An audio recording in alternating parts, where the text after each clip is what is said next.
Hello guys, welcome back to my YouTube channel. This is Vedanti R K Chavan आणि पुन्हा एकदा तुम्हा सगळ्यांचं स्वागत आहे माझ्या यूट्यूब चॅनलला. आज आपण बनवणार आहोत कोळंबीचा रस्सा मालवणी पद्धतीत. तर मी तुम्हाला आता दाखवते कसं बनवणार आहे मी. त्याच्यामध्ये काय काय इन्ग्रेडियंट्स आहेत, किती आहे प्रमाण वगैरे, आणि ऑफकोर्स फर्स्ट टाईम बनवते मी, हा आधी नाही बनवलं आहे. सो आता बघूयात पुढे, let's do it. Okay, so आपण आता इथे बारीक किसलेलं आलं आणि लसूण घेतलंय. हा छोटा कांदा घेतलाय एक फोडणीसाठी. हा एक मोठा कांदा कापून घेतलाय आपण, जो आपण वाटपासाठी केलाय. कोथिंबीर आणि अख्खे लसूणचे पाकळ्या घेतलेत आपण 7-8. आणि हे खोबरं तुम्ही पाहिजे तर किसू शकतात, पण मला किसता एवढं नीट येत नाही म्हणून मला विळीवर नाही किसत, म्हणून मी हे असे तुकडे तुकडे केले. आणि 1, 2 आणि 3 हे एकत्र आपण मिक्सरला लावणार आहेत. आणि ऑल्सो थोड्या वेळ आधी ही लाल मिरची आणि धणे आपण पाण्यामध्ये भिजत ठेवले होते, ते पण त्याच्यासोबत आपण मिक्सरला वाटणार आहेत. आणि इथे प्रॉन्स स्वच्छ धुवून क्लीन करून नितळत, म्हणजे ते पाणी काढत ठेवलं होतं ऑलरेडी मगातपासून. मिक्सरचं भांडं घेतलं आहे मी.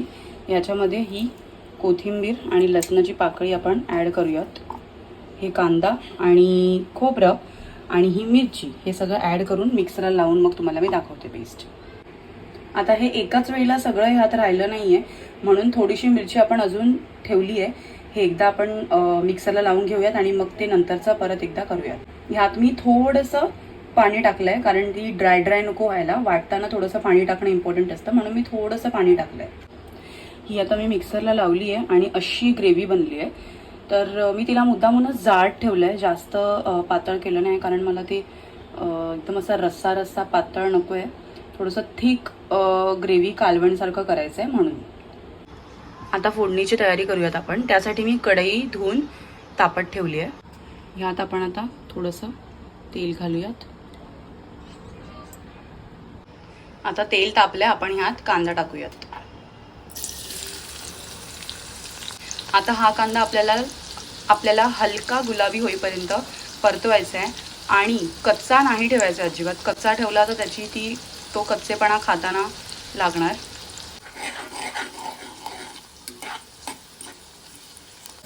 ग्रेव्ही किंवा करी बनवताना जर कांदा कच्चा राहिला तर त्याची टेस्ट, तो कच्चेपणा जाणवतो खाताना, म्हणून हा कांदा आपल्याला व्यवस्थित शिजवून घ्यायचा आहे. आता जोपर्यंत आपला कांदा शिजतोय, आपण कोळंबी जी आहे धुवून घेतलेली, त्यात अर्धा लिंबू पिळणार आहोत.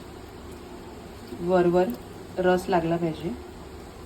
आणि थोडीशी हळद पण ॲड करूयात. हे बघा, मी ह्याच्यामध्ये आता हळद पण ॲड केली आहे. आता आपण ह्याला फक्त मिक्स करूया थोडं आणि असंच ठेवून देऊयात.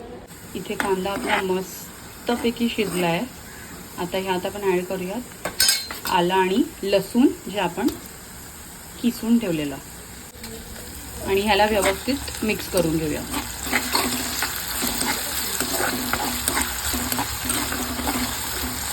आणि मी तुम्हाला सांगते, मेन जी टेस्ट आहे ना, ती किसलेल्या लसूण आणि आलं जे आपण आता घातलं आहे ना, त्यानेच येणार आहे. ह्याचा जो फ्लेवर आहे तो खूप टेस्टी लागतो. आता हे छान तेलात आणि दोन्ही पण एकजीव झालं आहे, तर आपण ह्याच्यामध्ये तो मसाला ॲड करूया जो आपण वाटून ठेवला आहे.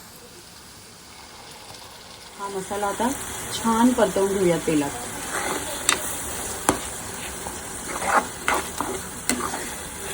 व्यवस्थित मिक्स करून झाला मसाला की तुम्ही थोडंसं पाणी ॲड करा. मी त्याच भांड्यात पाणी टाकलं आहे ज्यात आपण मसाला वाटला होता. आणि व्यवस्थित मिक्स करून त्याला शिजायला ठेवूयात आपण तेल सुटेपर्यंत. शिजत ठेवण्याआधी आपल्याला चवीनुसार मीठ पण टाकायचं आहे. थोडंसं कमीच टाकलं आहे मी, नंतर पाहिजे तर लागलं तर टाकता येईल, पण जास्त झालं तर मग प्रॉब्लेम होईल. आता 10 मिनटं मी हे असं झाकून ठेवलं आहे. कारण 10 मिनटं यासाठी, कारण आपण जे वाटप केलेलं ते आपण खोबरं आणि कांदा आपण डिरेक्टली मिक्सरला लावलं होतं आणि ते आपण भाजून नव्हतं घेतलं.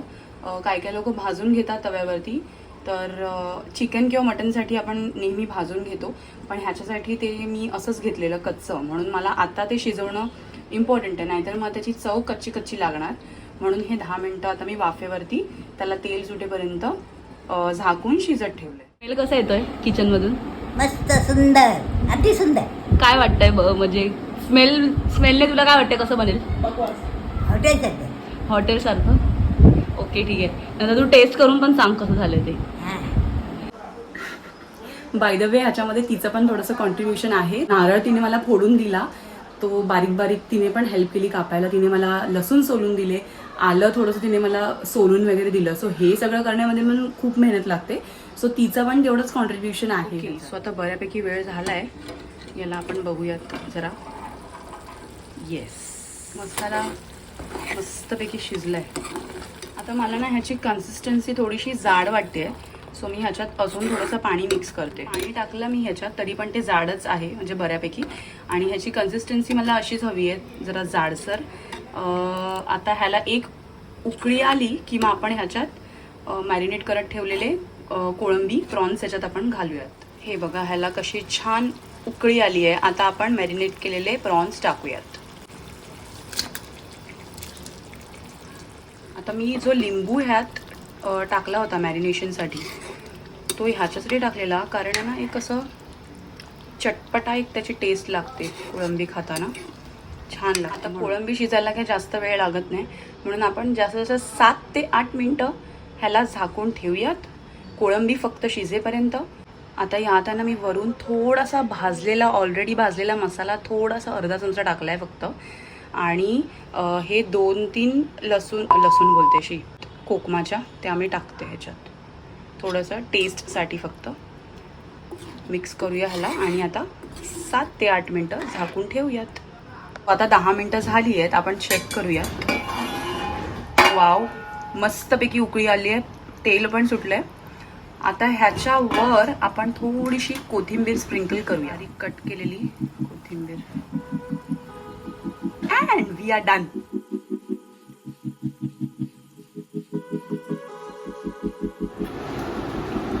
मस्त मस्त, हॉटेलपेक्षा मस्त. Prawns curry was really tasty. Trust me, असंच बोलायचं म्हणून नाही बोलत आहे, खरंच झालेली टेस्टी. आणि सगळ्यांना आवडली. सगळ्यांना म्हणजे आम्ही तिघीच होतो, अजून तर कोण नव्हतं जेवायला, बट तिघींना पण आवडली. खूप छान टेस्टी मस्त बनलेली मी. म्हणजे असं स्वतःची तारीफ स्वतःला नाही करायला पाहिजे, पण तरी पण खरंच चांगली बनवलेली मी. आणि तुम्हाला कसं वाटलं ना, ते तुम्ही पण सांगा. आणि म्हणजे मी टेस्ट नाही करू शकले तुम्हाला, पण व्लॉग तुम्हाला कसा वाटला ओव्हरऑल कुकिंग व्लॉग, ते मला तुम्ही सांगा कमेंट सेक्शनमध्ये. आणि आता भेटूयात लवकरच नवीन एका व्लॉगमध्ये. Thank you so much for watching. Like, share आणि सबस्क्राईब करायला अजिबात विसरू नका. आत्ता करा लगेच. बाय.